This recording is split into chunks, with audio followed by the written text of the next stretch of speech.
Nagsulat si Dada ng Lamara.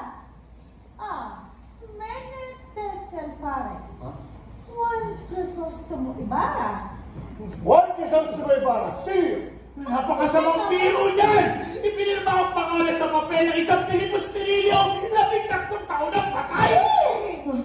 Buhay pa nga siya!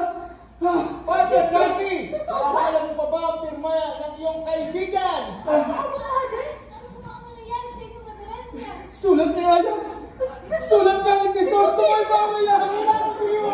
Huwag na patulang papay ng biro! Yan eh! Cecil Fares! Hinimbang ka ngunit kulang. Hindi kaya ibig sabihin ito gusto tayong patayin lahat kayo kami? Nasulit tayo lahat!